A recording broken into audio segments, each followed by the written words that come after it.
welcome to our channel. I'm Cheryl. And I'm Mai. And this is True Crime and Other Stuff.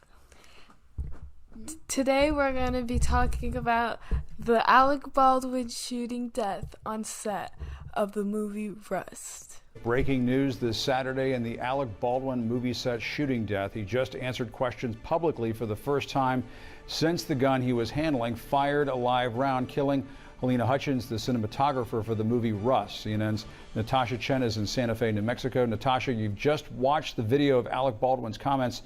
Show us what he said. Yeah, Jim, it was pretty tense. Baldwin stopped in Vermont to talk to paparazzi, taking a lot of time to answer their questions. The whole video is 4 minutes long, and we want to show you the entire thing. Here's what happened.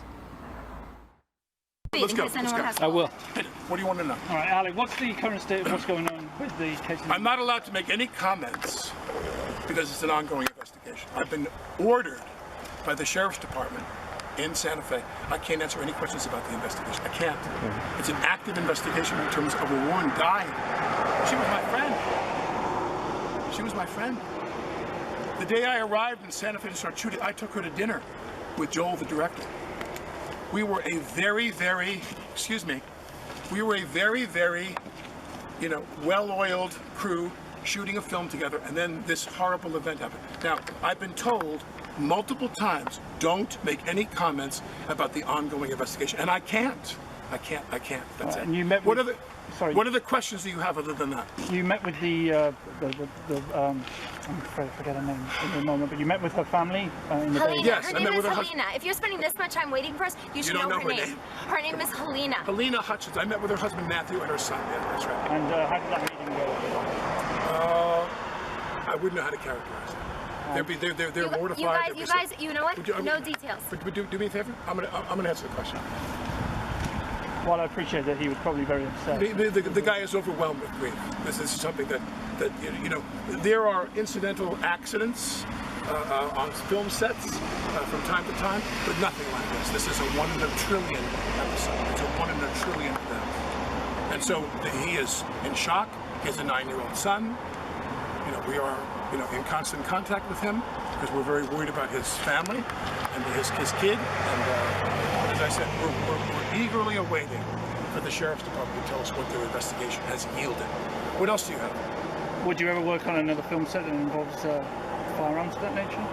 I couldn't answer that question. I really don't have any. I have no sense of that at all. I do know that an ongoing effort to limit the use of firearms on film sets is something I'm extremely interested in. Yeah, where are you? But remember, something that I think is important, and that is, how many bullets have been fired in films and TV shows in the last 75 years? This is America. How many bullets have gone off in movies? Firearms on film sets is something I'm extremely interested in. Yeah, where are you? But remember, something that I think is important, and that is, how many bullets have been fired in films and TV shows in the last 75 years? This is America. How many bullets have gone off in movies and on TV sets before? How many billions in the last 75 years? And nearly all of it without incident. So what has to happen now is we have to realize that when it does go wrong, and it's this horrible catastrophic thing, some new measures have to take place. Rubber guns, plastic guns, no real armaments on set. That's not for me to decide. It's urgent. It's urgent that you understand I'm not an expert in this field. So whatever other people decide is the best way to go in terms of protecting people's safety on film sets, I'm all in favor of, and I will cooperate with that in any way that I can. Do you have any further projects in the works at the moment, or is everything on hold? No, that's irrelevant to what we're talking about. That's irrelevant. Do you think production will start up again on? No, I doubt it necessarily. Was there anything else? Why Vermont, Alex? Because that's a person. That's private. Yeah, that's private. Anything else? Okay. So just do me a favor, you don't mind? My kids are in the car crying. Because you guys are following And them, all I want and to they do, know. as a courtesy to you, I came to talk to. I'm not allowed to comment on the investigation. I talk to the cops every day. I talk to them every day to find out. They know where you are. Well, yeah, I'm cooperating with them, of course. So my point is that I'm just asking. We sat down as a courtesy now to talk to you. Now, please, would you just not follow us for the rest of this? Just leave us alone. Just go home. We gave you everything we could possibly give you. Okay? Thank you. Condolences. Thank you. Now turn it off. The woman that you see there standing close to Baldwin with her own cell phone out recording, that is his wife. And you can tell there that they seem to have stopped to talk to cameras because they were continuously followed throughout the weekend since this happened. And so it obviously did seem very tense, but at the same time rather courteous. And he did spend the time to answer what questions he could. And you could tell he was very careful not to talk about the investigation, but did mention that he would be supportive of more stringent measures, perhaps, to rein in the type of weapons that are used on film sets, Jim. So, first of all, I just wanted to say that the way they were treating each other was kind of rude, but I could understand if they were like irritated with the paparazzi following them and, you know, giving them problems. And also, his numbers on the amount of bullets that have gone off on set and the chance of something like this happening are interesting. Someone should check those.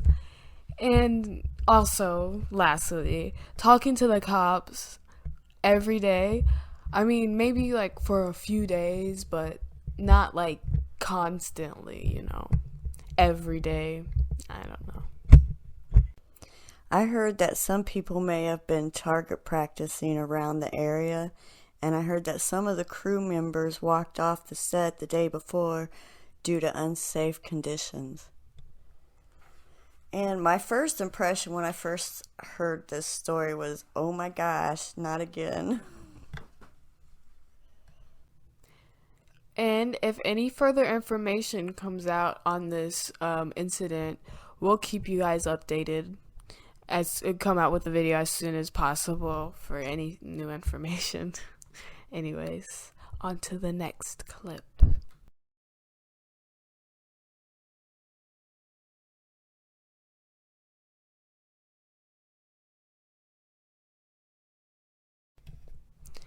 We just wanted to put a clip of Trevor Noah's coverage of this incident because we share a lot of his opinions about what happened. And we'd also like if you guys share, like, and subscribe. And thank you for supporting the channel. Thanks for watching our show. And we'll see you next time. Good night. Sleep well.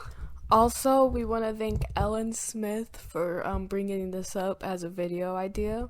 Thank you a lot for that. And if you would like us to talk about anything else, leave comments in the comment section. Yeah, in the comment section down below. Thank you.